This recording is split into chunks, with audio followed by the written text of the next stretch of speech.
அனைவருக்கும் வணக்கம். இன்றைக்கி நம்ம பார்க்க போகிற கதையில் ஒரு 4 நண்பர்கள் வராங்க. வாங்க கதை என்னன்னு பார்க்கலாம். இந்த 4 பேரில் 3 நண்பர்கள் வந்து நல்லா படித்தவங்க, நிறைய வித்தைகள் கற்றவங்க.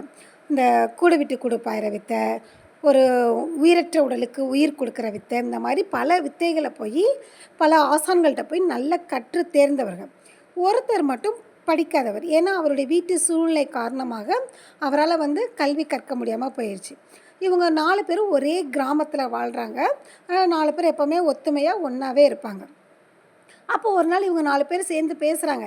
என்னடா நம்ம எவ்வளோ வித்தைகள் கற்றுருக்கோம், எவ்வளோ நம்ம கல்வி அறிவிலாம் படிச்சிருக்கோம், நம்ம ஏதாவது வெளியூருக்கு போய் வேலை செய்யலாம்டா அப்படின்னு சொல்லி இந்த 3 நண்பர்களும் பேசுகிறாங்க. சரிடா வாழலாம் அப்படின்னு போய் வாழலாம் அப்படின்னு சொல்லி கிளம்பலாம் அப்படின்னு சொல்லி 3 பேரும் கிளம்புறாங்க. அப்போ இந்த 4வது நண்பனும் வரான். டேய், எனக்கும் உங்களை விட்டால் யார்டா தெரியும், என்னையே உங்கள் கூடயே கூட்டிகிட்டு போங்கடா அப்படின்றான். டேய், உனக்கு வெளியூரில் போய் வேலை செய்கிற அளவுக்கு உன்ட கல்வி அறிவு இல்லையடா அப்படின்னு அந்த 3 பேரும் சொல்கிறாங்க. கல்வி அறிவு இல்லைன்னா எனக்கு அனுபவ அறிவு இருக்குல்ல, நான் நிறைய இடத்துல போய் வேலை பார்த்துருக்கேன்ல அப்படின்னு சொல்லவும், சரி வான்னு சொல்லி 4 பேரும் காட்டு வழியாக நடந்து போகிறாங்க. நகரத்தை நோக்கி போயிட்டுருக்காங்க. அப்போ ஒரு வழியில் பார்த்தா, ஒரு காட்டில் பார்த்தா ஒரு சிங்கம் வந்து இறந்து கிடக்குது.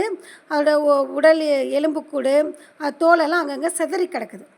இதை பார்த்தோன்னே ஃபஸ்ட்டு ஒரு நண்பன் ஒருத்தன் என்ன சொல்கிறான், டேய் இங்கே பாருடா, நம்ம எவ்வளோ வில்வித்தை பலவித என்ன சொல்கிறது கல்வி அறிவு பலவித கலைகள் எல்லாம் கற்றுருக்கோம் இல்லையா, இப்போ இந்த சிங்கத்துக்கு நம்ம உயிர் கொடுத்து பார்த்தா என்ன, நம்ம கற்ற கல்வியை வச்சு அப்படின்னு சொல்லி ஒருத்தன் கேட்குறான்.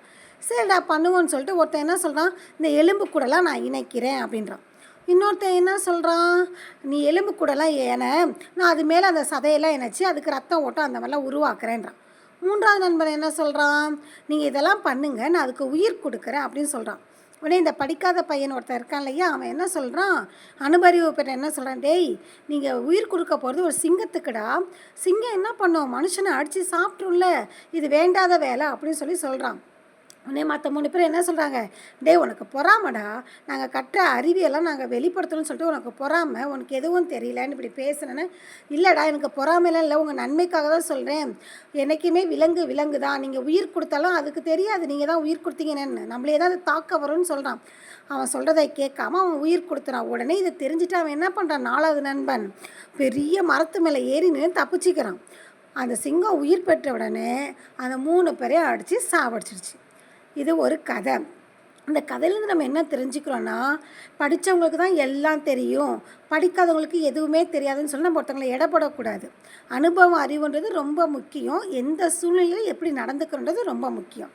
இன்னொரு கதையில் பார்க்கலாம். பாய்.